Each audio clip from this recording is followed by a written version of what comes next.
Ágora han hecho realidad en esta ocasión. Hemos conversado con dos de los presentes en la entrevista, pero me gustaría también tenerlo a usted.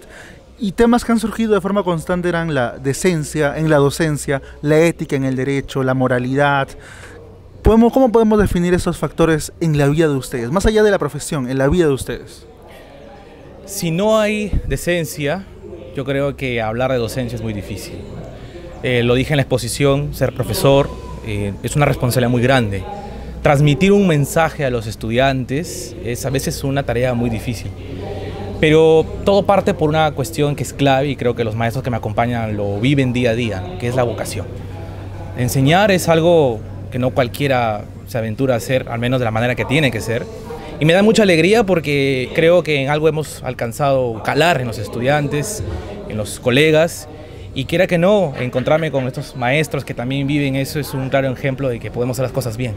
Es un objetivo y creo que lo voy a mantener siempre en mi trayectoria profesional.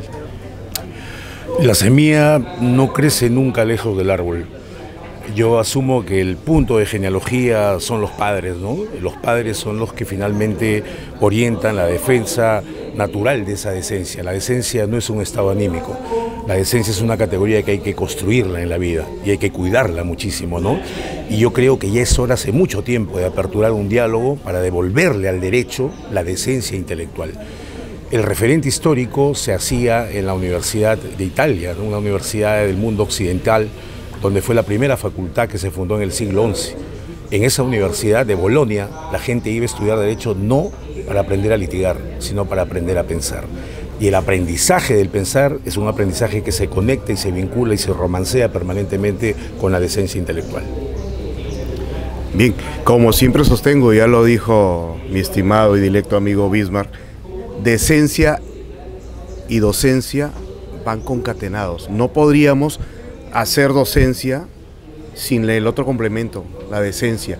Y como siempre digo a mis estudiantes, con todo cariño, abogado de profesión y docente por vocación. La vocación, la docencia, la decencia es la que nos ha llevado a muchos lugares. Es más, es un enorme gusto, con el maestro ya nos hemos visto algunas veces en el Congreso Internacional en Trujillo, de Filosofía del Derecho, pero con el doctor Bismarck nos volvemos a ver desde antes de la pandemia, que tuvimos el gusto de ser invitados a México a una serie de disertaciones donde llevamos lo que teníamos que entregarle a estudiantes y público en general. Y nos vamos a morir, no ahorita, con la satisfacción del deber cumplido. Ahí están, cuasi abogados, abogados que con nosotros han caminado juntos, aprendieron de nosotros y aprendimos de ellos. Y eso lo llevamos aquí y lo llevamos aquí hasta el día que Dios nos retire de este mundo. Algo que creo que ustedes podrían responderme perfectamente. Yo he tenido profesores que han sido pésimos docentes, pero grandes profesionales, y que también han sido pésimos docentes y pésimos profesionales. ¿Cómo podemos hacer? Esta gente puede el ánimo de ser un buen profesor, de amar la docencia, ¿es algo que se puede cultivar o es algo que nace, es algo que viene en el espíritu, que viene en el alma, uno apenas aparece aquí? Considero que este es un tema de complemento, porque hay alguien que quizás añora, desea ser docente, está trabajando, pero no lo logra alcanzar porque simplemente no le sale la metodología, no la puede transmitir. Pero ser docente es una responsabilidad, insisto, muy grande, que desde mi punto de vista se cultiva.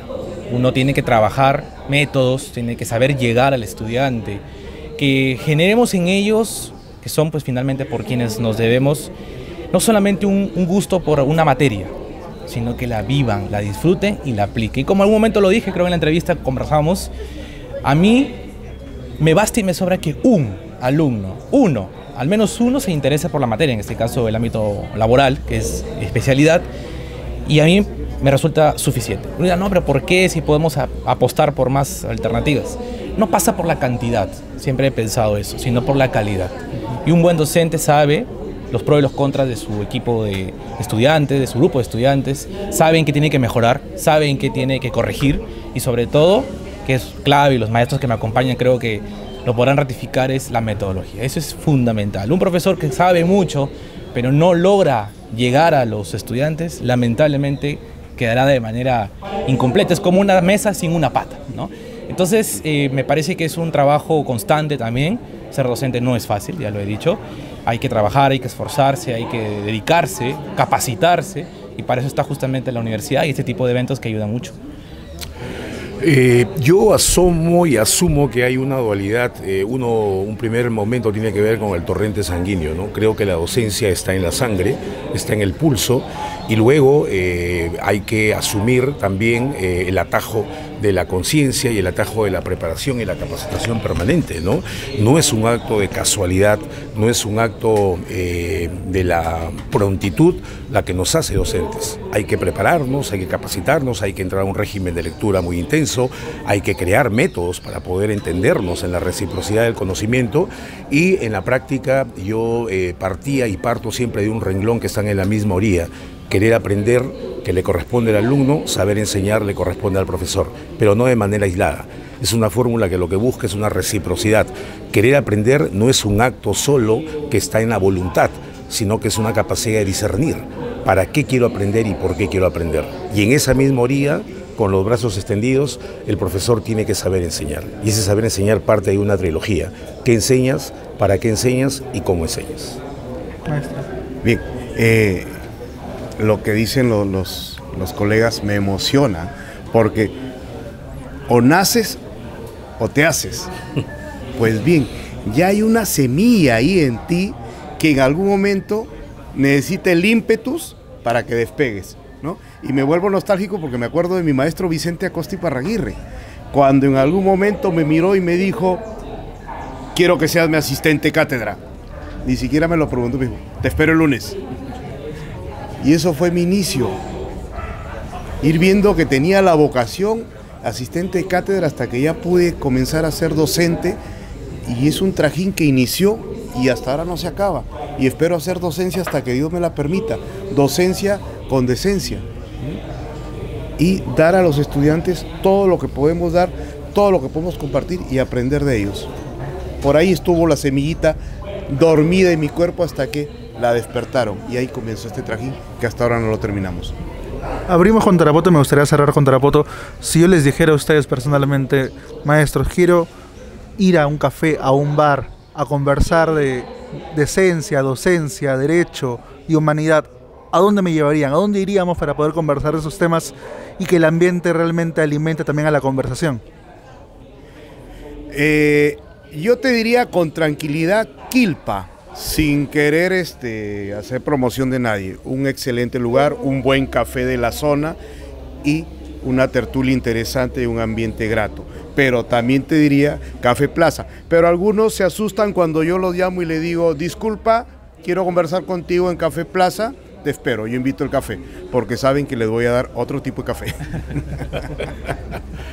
Yo compraría café y la llevaría a la casa de Juan McGiving. Creo que ese lugar ágora, que no es una expresión casual, sino que representa justamente eso, ¿no? En la vieja Atenas, ágora era el diálogo permanente entre los seres humanos. Yo preferiría comprar el café, ir a la casa de Juan McGiving y conversar de manera eterna con todos los estudiantes que vayan ahí. Una cafetería, una casa, ¿a dónde va a ir usted? ¿A la plaza de armas? Bueno, yo no soy oriundo de acá, muchos años vengo enseñando, un año fue presencial y los demás ya virtuales por la pandemia, pero si hay un lugar que a mí particularmente, ya que tocaste bares o cafés, al que puedes acudir, hay uno que a mí me llamó muchísimo la atención y las 2 o 3 veces que fui la pasé muy bien, por la vista, por la tranquilidad. Me parece que se llama El Artesano. Es un lugar, un bar, entiendo yo, pero no con el objetivo pues de extralimitarse, ¿no? Sino de pasar una conversación amena, donde incluso se han propuesto grandes proyectos con Roberto Cabrera, un gran amigo, y que luego se hicieron realidad. Creo que es un momento, un escenario también particular para intercambiar ideas, para conocernos, para ahondar en lo hermoso que es Tarapoto, una vista muy bonita, y si es de noche muchísimo mejor. Tengamos esa charla, ya sea aquí en Tarapoto o en Lima, con los 3, con los 4. Y maestro, ellos ya han pasado por la entrevista, pero los invito a que nos visiten el set para poder conversar sobre la vocación estudiantil y lo importante que es ser responsable al momento de tener en sus manos a los futuros profesionales de Tarapoto y del país en general. Tomo la invitación con mucho agrado y ahí me tendrás. Les agradezco por el tiempo para conversar, por esa charla tan bonita sobre Tarapoto, sobre educación y sobre derecho, que al final creo que es un poco lo que resume la vida de los tres de alguna forma. Y les agradezco también al equipo técnico que está aquí con nosotros. Nos vemos en un ratito con más invitados aquí en el tercer Congreso Multidisciplinario de Derecho. Ya regresamos. Maestro.